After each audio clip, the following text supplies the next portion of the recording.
Several weeks ago, my father had a little accident.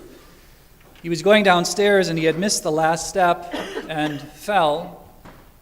The fall caused a tear in one of his muscles in his leg, which took away his ability to walk. My brother had to bring him to the hospital, and the 2 days after or so was pretty quick. He had the muscle repaired. And from then on, as most of you probably know, if you've ever had a hip replaced, torn an ACL or an MCL or whatever else it might be, you notice that inhibits your freedom. The freedom you once enjoyed to be able to move around, to get out of the house, to drive, all of those things that you have enjoyed are suddenly taken away. The race then for my dad was to recover, because he likes to stay busy.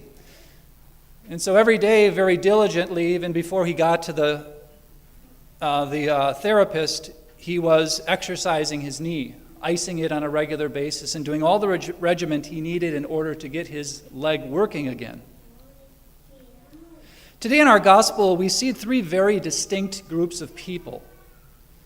We see the scribes, who Jesus describes as people that like to go around in long robes, accept greetings in marketplaces, honor in synagogues, places at banquets. They found a certain comfort in their faith. They liked all of the trappings, all of the external show, but the Lord points out very clearly to his disciples that there's something missing inside. There's been a settling, you might say, for sort of the external behavior. But at the same time, he says they devour the houses of widows and as a pretext recite lengthy prayers. Jesus is sort of pointing out the contradiction of external things with internal. The second group of people are the normal people that are just coming to worship in Jerusalem at the temple like they normally would. They're paying their tithe, they're coming and they're going. And they're fairly comfortable. They're living exactly according to the law, and they're not violating it, which is what God is asking them to do. But then Jesus singles out that third group, or more accurately, the third person, a small widow. Now, a widow in those days is not like widows these days. There's no Social Security. There's no real government agency to help them. Their families chances are, they might be able to help them, but a widow in those days didn't have a chance of earning income because a husband would have been the main provider. We don't know if she had any children or what circumstances she was in. We do know that religiously speaking, if Genesis tells us that the two become one flesh in marriage, in the Jewish mind, the concept would have been that if I lose my husband, God has, in a sense, not blessed me, and I am only half a person. So this widow, her circumstances in life, as seen as God's providence, would have given her every reason to complain. They would have given her every reason to see, well, if God doesn't love me, then why should I honor him? But yet this woman that Jesus points out is somebody who stretches her heart for God. Just like my father had that accident, and if any of you have ever had anything like that where you've had to stretch your muscles, you realize that in order to stretch your muscles beyond the capacity they can go to, it requires pain and suffering. If you don't ever stretch your muscles past their capacity to be stretched, you will never increase flexibility, and your freedom will always be limited. But there is something we call spiritual exercise. It's the ability to stretch our hearts beyond what we think our capacity can go. And when we do that, friends, the Lord points us out, as he did this widow, as an example to follow. The stretching of the heart. Why does he point this woman's example out in the gospel? Because this woman is displaying the very heart of God the Father. Who is the heart of God the Father? And what is the heart of God the Father? It's Jesus on the cross, who stretched out his hands, who chose to die for us in order to open up to us again a share in the divine life of God. Did Jesus have to suffer and die on the cross? No. He could have come down and he could have said, you know what, you folks are in a little trouble, and so you need to follow this path in order to get back. And I'm going back to heaven right now, so here's the rules. I'm going back. He could have done that, but he didn't. He chose to suffer with us. He stretched his heart beyond the capacity he thought, even though he suffered and had difficulty doing it. Love overcame that difficulty. The widow shows us the example today of the perfect faith, the perfection of charity. And in those days, friends, you have to remember that there was no such thing as heaven. It was debated. Why would she do such a thing for God, knowing that there may be no reward? Well, in her mind, because the love God had showed her, she believed in justice, he deserved it. And Jesus points her out as an example to follow.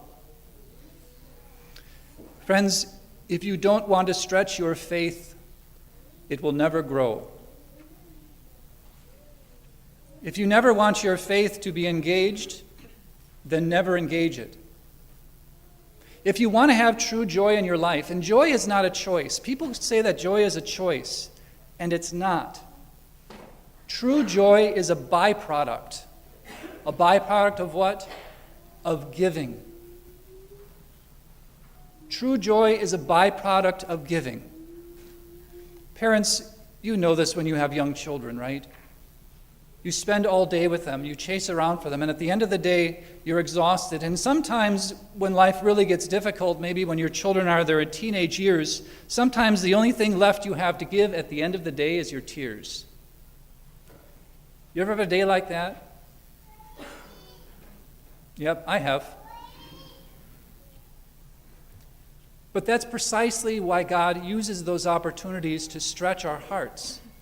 At that same time those tears are flowing, do you not at the same time experience a deep sense of joy and peace? Even though you're stretched to the point where you don't think you can do it anymore? Mother Teresa used to say that God will not give you more than you can handle. And she followed up quickly by saying, I just wish he wouldn't trust me so much. Friends, true freedom lies in the perfection of charity and the ability to stretch our hearts. Again, it's like exercise. Do I like exercise? No, the idea is appalling to me. Do I feel better after I just do it? It's not a promotion for any shoes. Yes, because I stretched myself. 3 ways that we spiritually need to stretch ourselves is staying close to the sacraments, coming to Mass, even when we don't feel like it. Why? Not because we get something out of it, but because God in justice deserves it for his suffering on the cross for us. Second way we can stretch ourselves, the sacrament of reconciliation. I don't know anyone who finds it easy to go to reconciliation. That is a true stretching because it stretches us in the area of humility. A third stretching, some of us may suffer with a lack of money, but I would dare say that most of us don't. But the stretching that we need is not the giving of the 2 coins as the widow did today. It's something that's much more valuable, and that is time. Time with God in prayer. So much so that many of my friends through seminary had to have the basic understanding that you need to waste time with God in prayer. Why? Because when we sit and we feel like we're doing nothing in prayer, in silent prayer with God, what happens? The mind starts getting flooded with stuff we need to do. I know this dynamic very well. But how do you let go of that self and stretch your heart and open it to God? I mean, there are points where I feel like I need to chain myself down to a chair, or down to a kneeler to simply hold on and keep my mind from being distracted. If distractions are a real problem, I use this method too. The reality is, if God is holding you in existence right now, then even the next breath or the next part of your beat of your heart is ordained or providence by God somehow. And in a moment, God could take that breath, or he could take that heart, or take that life from you. Everybody knows this true, that you could leave the church and you could be in an accident. And if you did, you would be standing before the ultimate judge, God, Jesus the Son, and you would be with him alone. How would that conversation go? A lot of times I have to play that mental exercise where I say, listen, of all of the things that I feel like are really important right now that I need to do, would any of them be as important as if I was standing before Jesus right now? And the answer most of the time is no. As important as we think all the things in our life that we need to get a handle on, there's one thing necessary, and that is devotion and a relationship with God. In the face of that, everything else is pale in comparison. So 3 ways we stretch ourselves: faithful attendance at Mass, and if it's just that, it's just the bare minimum, try a daily Mass once a week. Pray every day, time for silence, 5-10 minutes. And third, make reconciliation part of your ordinary routine, whether it's weekly, monthly, bi-monthly, every 6 months, but make it regular. If you've got a big family, you find a hard time taking time to get away, bring your entire family to the church. If they've made their first reconciliation, everybody go together as a family and then go out for ice cream afterwards, or maybe hot chocolate. So friends, if you don't stretch your heart, your faith will not grow, and your freedom will be constricted. That's what the widow teaches us, who exercises perfect freedom in giving God everything she has.